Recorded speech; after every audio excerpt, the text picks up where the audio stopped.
सर्वप्रथम में आपका स्वागत है। सर्व का अर्थ है सब कुछ और प्रथम का अर्थ है प्रारंभ। ये चैनल हमारे यात्रा का आरंभ है, जहां हम आत्मा, धर्म और जीवन के मूल सत्य को समझने का प्रयास करते हैं। यहाँ हम वेद, उपनिषद, श्रीमद् भगवद गीता, पुराण, योग और ध्यान के माध्यम से जीवन को सही दिशा देने वाले ज्ञान को सरल भाषा में प्रस्तुत करते हैं। इस व्याख्यान में हम भारतीय दर्शन में समाज, राज्य और नेतृत्व की अवधारणाओं का अकादमिक अध्ययन करेंगे। पिछले व्याख्यान में हमने नैतिकता और जीवन मूल्यों पर चर्चा की थी। अब यह देखना आवश्यक है कि ये नैतिक सिद्धांत सामाजिक संगठन, शासन और नेतृत्व में किस प्रकार अभिव्यक्त होते हैं। एक समाज की अवधारणा व्यक्ति केंद्रित से समुदाय केंद्रित। भारतीय दर्शन में समाज का आधार व्यक्ति है, पर व्यक्ति समुदाय से पृथक नहीं माना गया।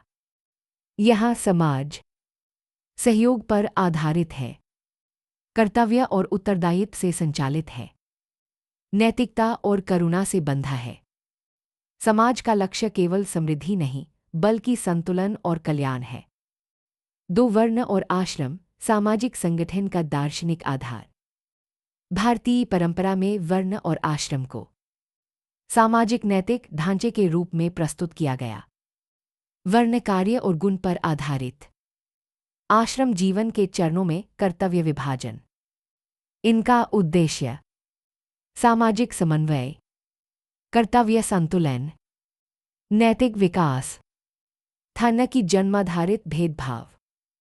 तीन राज्य की अवधारणा धर्माधारित शासन। भारतीय दर्शन में राज्य का उद्देश्य केवल शक्ति या विस्तार नहीं, बल्कि धर्म की स्थापना है।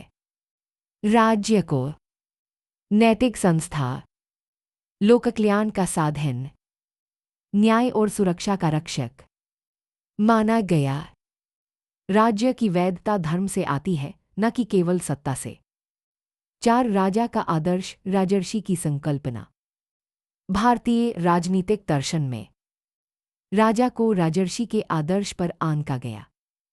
राजर्षि सत्ता के साथ विवेक रखता है, वैभव के साथ वैराग्य और शक्ति के साथ करुणा। राजा का कर्तव्य प्रजा की रक्षा, न्याय की स्थापना और नैतिक उदाहरण प्रस्तुत करना। पांच शासन और नीति, दंड और न्याय का संतुलन। भारतीय परंपरा में दंड को दमन का साधन नहीं, बल्कि नैतिक सुधार का माध्यम माना गया। न्याय कठोर नहीं, विवेकपूर्ण, दंडास्थ और धर्मसंगत होना चाहिए। शासन का उद्देश्य भय नहीं, बल्कि विश्वास और अनुशासन उत्पन्न करना है। 6 नेतृत्व की अवधारणा सेवा और उत्तरदायित्व। भारतीय दर्शन में नेतृत्व अधिकार केंद्रित नहीं, सेवा केंद्रित है। नेता पहले स्वयं अनुशासित, नैतिक और उत्तरदायी होता है, तभी वह दूसरों का मार्गदर्शन कर सकता है। नेतृत्व का माप शक्ति नहीं, बल्कि लोक कल्याण है। 7 गीता और अर्थशास्त्र में शासन दृष्टि। गीता में कर्तव्य पालन, निष्काम कर्म और समर्थ शासन के नैतिक आदर्श प्रस्तुत करते हैं।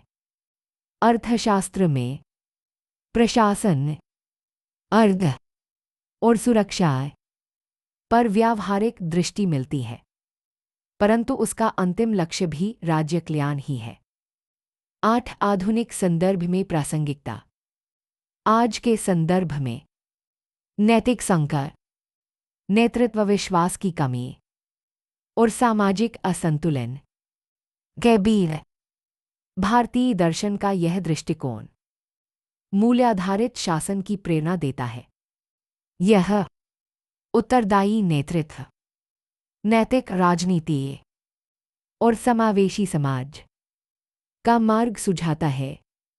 9 परीक्षा दृष्टिकोण। यह व्याख्यान निम्न प्रश्नों के लिए महत्वपूर्ण है। भारतीय दर्शन में राज्य की अवधारणा स्पष्ट कीजिए। राजर्षि के आदर्श का विश्लेषण कीजिए। भारतीय दर्शन में नेतृत्व की नैतिक दृष्टि पर टिप्पणी कीजिए। इस व्याख्यान में हमने देखा कि भारतीय दर्शन समाज को नैतिक इकाई मानता है, राज्य को धर्माधारित संस्था और नेतृत्व को सेवा केंद्रित भूमिका। भारतीय दृष्टि में शासन का लक्ष्य शक्ति नहीं, शांति है, और नेतृत्व का उद्देश्य अधिकार नहीं, उत्तरदायित्व। अगले व्याख्यान में हम भारतीय दर्शन की समकालीन प्रासंगिकता और समग्र मूल्यांकन का अकादमिक अध्ययन करेंगे।